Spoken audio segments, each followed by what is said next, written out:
दोस्तों, आज मैं आपको सुनाने जा रहा हूं एक ऐसी कहानी जो आपको अंधेरे से और भी ज्यादा डराएगी।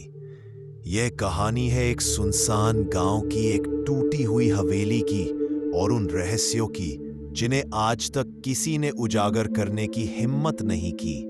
अगर आप अकेले सुन रहे हैं तो जरा संभल कर बैठिएगा, क्योंकि ये कहानी आपकी रूह तक कांपा देगी। गांव के किनारे घने जंगलों के बीच एक पुरानी हवेली खड़ी थी। लोग कहते थे कि वो हवेली शापित है।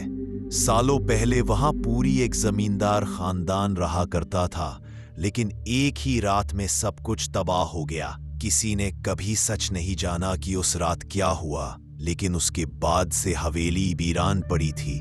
गांव वाले दिन में भी उस रास्ते से गुजरने से डरते थे, रात की तो बात ही छोड़ दो, वहां से कुत्ते भी नहीं भौंकते थे।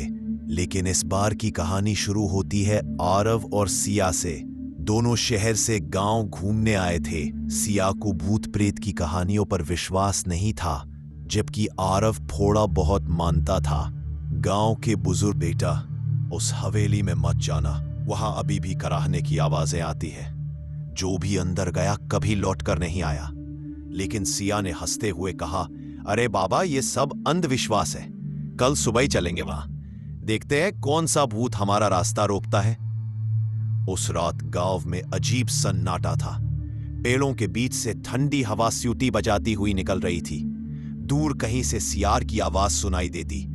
आसमान में बादल चांद को ढक रहे थे और माहौल धीरे धीरे डरावना होता जा रहा था।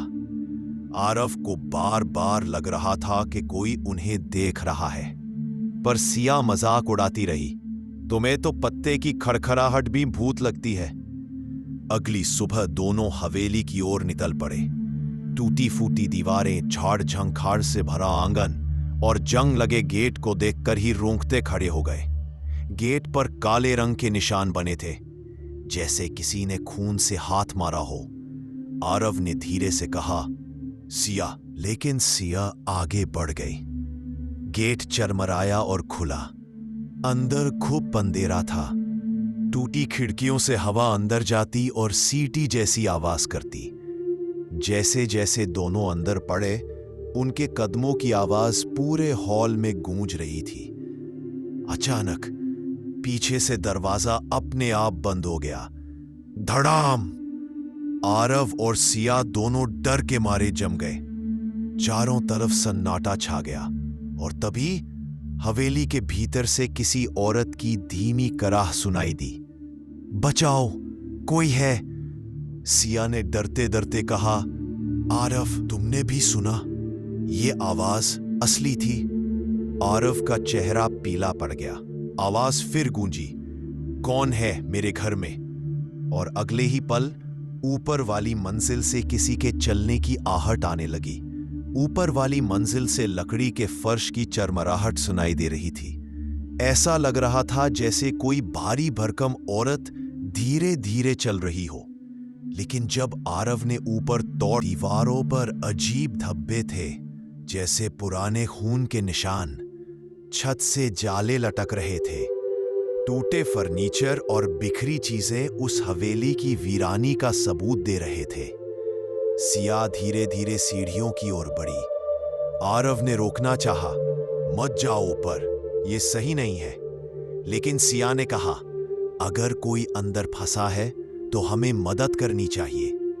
जैसे ही दोनों सीढ़ियों पर चढ़े, हवा और भी ठंडी हो गई। हर कदम पर लकड़ी की चरमराहट डर बढ़ा रही थी। अचानक बीच सीढ़ी पर सिया का पैर फंस गया। उसने खींचने की कोशिश की, लेकिन पैर अटक गया, जैसे किसी अदृश्य हाथ ने पकड़ रखा हो। सिया चिल्लाई, आरव, खींचो मुझे बाहर। आरव ने जोर से उसका हाथ पकड़ा और खींचा। बड़ी मुश्किल से पैर छूटा, लेकिन जब उन्होंने नीचे देखा तो वहां लकड़ी नहीं, बल्कि सिया ने दरवाजा खोला। अंदर एक पुराना कमरा था। टूटी चारपाई, बिखरे बर्तन और दीवार पर लटकी एक औरत की धुंधली तस्वीर। तस्वीर में औरत मुस्कुरा रही थी, लेकिन उसकी आंखें जैसे सीधी आरव और सिया को देख रही थीं। तभी चारपाई के नीचे से अचानक किसी के रेंगने की आवाज आई। अरव ने टॉर्च नीचे डाली और देखा कि एक औरत के लंबे बाल धीरे धीरे बाहर आ रहे थे।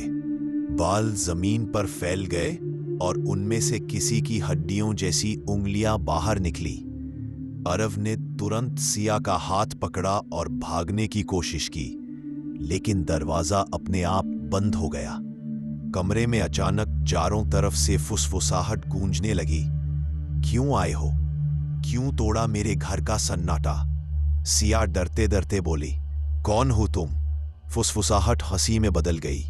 मैं वही हूं जो इस हवेली में अब भी रहती है।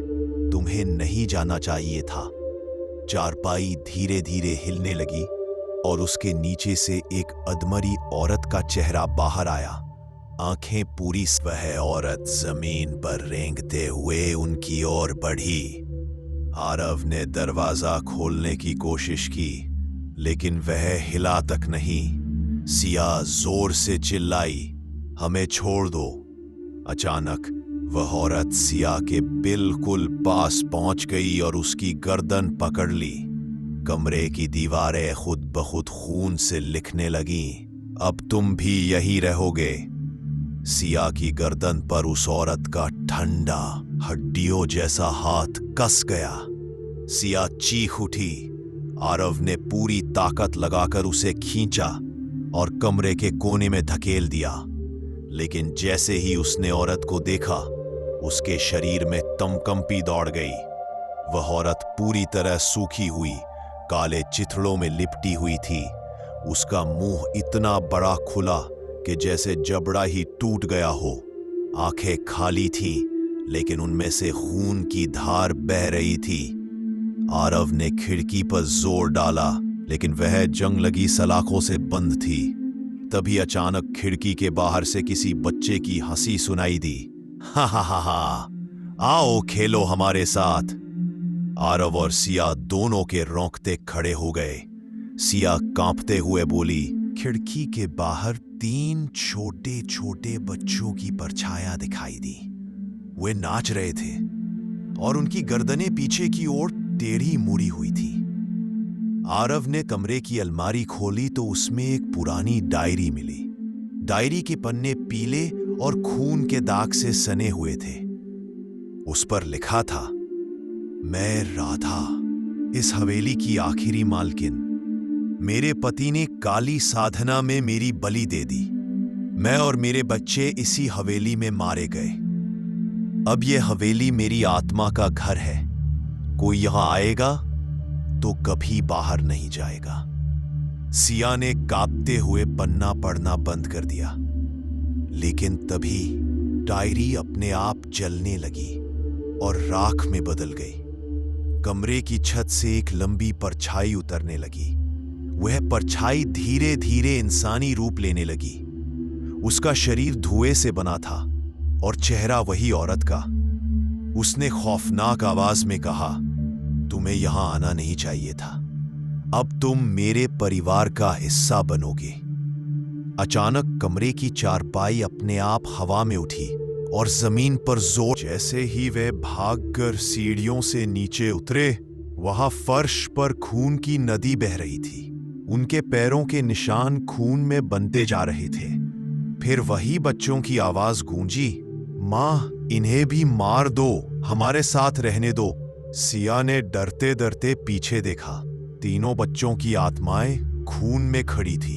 उनकी आंखें पूरी सफेद और मुंह टेढ़ा मेढ़ा फटा हुआ था। अचानक हवेली के सारे दरवाजे और खिड़कियां अपने आप बंद हो गए। चारों तरफ से बच्चों की हंसी और औरत की चीख गूंजने लगी। अब तुम कभी नहीं निकल पाओगे। आरव और सिया दोनों चीख पड़े और तभी हवेली की दीवार पर अचानक उनकी खुद की परछाया उभर आई। परछाया खून से टपक रही थी और उन पर लिखा था, हवेली की दीवारें धीरे धीरे सिमटने लगी, जैसे पूरी इमारत उन्हें अपने भीतर निगल लेना चाहती हो। फर्श पर खून और गाढ़ा होता गया। आरव और सिया दोनों कांपते हुए हवेली के बीचों बीच पहुंच गए। औरत की परछाई अब पूरी तरह सामने खड़ी थी। उसके पीछे वे तीनों बच्चों की आत्माएं खड़ी थी। औरत की आवाज गूंजी, तुम्हें मेरी पीड़ा समझनी होगी। वही अचानक चारों तरफ अंधेरा छा गया। सिया ने महसूस किया कि कोई उसे पकड़कर नीचे खींच रहा है। उसने जोर से आरव को पुकारा, आरव बचाओ मुझे।